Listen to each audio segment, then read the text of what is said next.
Tęsiu kitą skyrių. Kuo skiriasi individualumas nuo asmeniškumo? Kuo skiriasi individualumas nuo asmeniškumo? Individualumas tai esaties pagrindas, tai vidinė išorinė dalis, būdinga tik tam žmogui. Šiai daliai būdingi tam tikri pasiekimai, tam tikros savybės, tam tikri gebėjimai. Asmeniškumas priklauso ego struktūrai. Asmeniškumas tai žmogaus norai, troškimai, siekiai, lūkesčiai. Ne kas jis yra, bet ko norėtų savo. Dėl šio asmeniškumo žmogus viską įvertina subjektyviai, nes žvelgia į pasaulį pro savo norų, suvokimų, patirties prizmę. Individualumas tai gebėjimas pažinti pasaulį tokį, koks jis yra. Tas pasaulis jūsų neužgauna, nežeidžia, jis egzistuoja ir jūs mokotės prie jo prisiderinti, jame save realizuoti. Jis egzistuoja ir jūs mokotės prie jo prisiderinti, jame realizuoti. Žvelgiant iš asmeniškumo pozicijų pasaulį norisi priderinti prie savęs, norisi iš jo imti, kas geriausia savo, norisi susireikšminti ir užimti tam tikrą padėtį. Individualybė tokių poreikių neturi. Veikdamasis iš individualumo lygmens, žmogus siekia kuo daugiau duoti pasauliui, kad savo išskirtinumu ir savo gale suteiktų aplinkiniams daugiau žinių, daugiau teigiamų emocijų.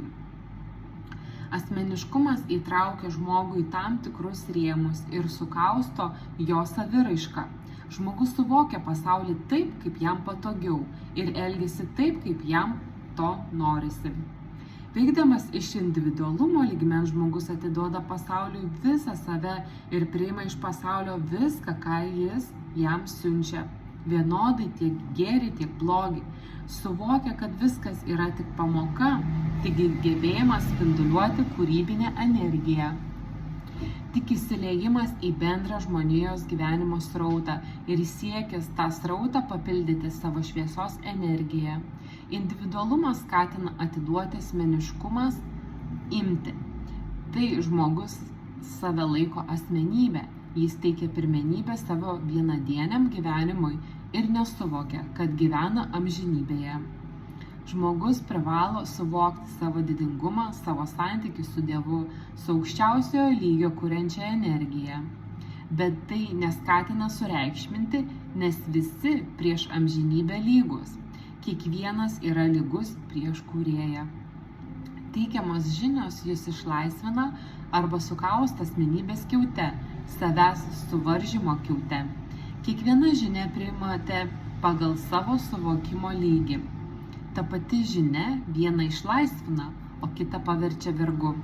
Žmogus pats savo vergauja, pataikauja, save sureikšmina ir skaudina. Kai ragino atsisakyti asmeniškumo, tai nereiškia, kad raginu atsisakyti individualumo. Jūsų visų patirtis, talentai, sugebėjimas gyventi amžinybės ritmu skiriasi. Bet jūs visi esate kilę iš dieviškosios energijos ir aukščiausiosios sąmonės dalelytės. Individualumas skatina saviraišką, skatina ieškojimus, skatina spinduliuoti iš savęs pačius geriausius gebėjimus ir talentus. Žmogus negali nuo savęs nuslėpti savo talentų, savo pomėgių, savo gebėjimų. Tai jo turtas, atsineštas iš praėjusių gyvenimų ir tarp šių sugebėjimų yra užprogramuota aukščiausiai valia. Valia išreikšti tam tikrą gebėjimą dėl visos žmonijos vystymosi. Nemanykite, kad nieko nesugebate, kad esate tinginiai. Kiekvienas žmogus turi tik jam būdingų gebėjimų, kurie gali būti naudingi žmonijai. Pasėti grūdą į žemę talentas. Jeigu žmogus tai daro su meile žemei, o pagarba žmogui, kuris valgys tą grūdą, mokės raiškiai kalbėti bei klausytis, taip pat talentas, nes savo žodžiu, savo sugebėjimu išklausyti pašnekovą gali nuraminti, paguosti, pakylėti jo dvasią, suteikti viltį gyventi. Kiekvienas gebėjimas yra savaip svarbus žmonijos raidai. Dar kartą pabrėžiu, kad nėra žmogaus, kuris neturėtų kokiu nors gebėjimu. Kiekvienas pamečiau, kur skaityti. Kiekvienas žmogus yra kūrėjo dalis. Vadinasi, jis turi savyje kūrėjo valią, kūrėjo užduotį. Kūrėjo užduotis tai žmogaus gebėjimas. Žmogus gali būti tinginys, egoistas, savanaudis ir neieškoti savyje tų gebėjimų, nes jiems ugdyti reikia valios. Vieni žmonės aiškiai suvokia savo gebėjimus, savo patirtį, kitiems dar tolimas kelias iki savęs atradimo. Gebėjimai tai ne vien didūs darbai, tai ir paprasta kasdienybė, kasdieninė veikla, kuris skatina virsmą ir brandą. Tikrieji gebėjimai kyla iš vidinio pasaulio per intuiciją, per savo gyvenimo prizmės išjautimą.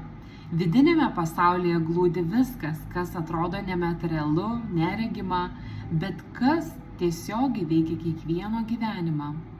Pavyzdžiui, gyvybinė energija. Jos gausa, tyrumas padeda žmogui išlikti sveikam, jis yra kūrybingas, darbingas, jo planai gerai realizuojasi. Sakysite tiesiog tokia žmogaus laimė. Ne, tai ne laimė, tai gebėjimas tinkamai naudoti savo gyvybinę energiją. Vidinėme pasaulyje egzistuoja minties galia. Jūs jos nekurite fiziškai, nematote ir neapčiuopiate. Ji užgimta jūsų sąmonėje ir galės tinkamai realizuotis tik tada, kai ją palaikys tinkama vidinė energija.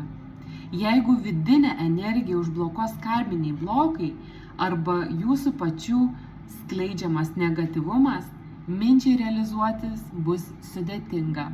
Jei pritrūks energijos, tai ir vėl susijęs su vidiniu pasauliu ir jo dėsniais. Jūs žmonės turite daug įstatymų, nurodymų, visuomeninių normų, kaip teisingai gyventi. Visą tai gerai išmanote ir pagal tai bandote išgyventi savo kasdienybėje. Vidinis pasaulis taip pat turi savo dėsnius, savo taisyklės ir laikas su jomis susipažinti. Laikas suvokti, kad vidinio pasaulio dėsniai turi didesnę įtaką jūsų gyvenimui nei valdžios įstatymai ar visuomenės normos. Jeigu valdžia jums įsakytų būti sveikiems, ar jums tai pavyktų įgyvendinti? Deja ne, nes tai nepriklauso vien nuo jūsų noro. Tai priklauso nuo jūsų gyvenimo būdo, o vidinio pasaulio dėsniai aiškiai nusako, kaip gyventi sveikai.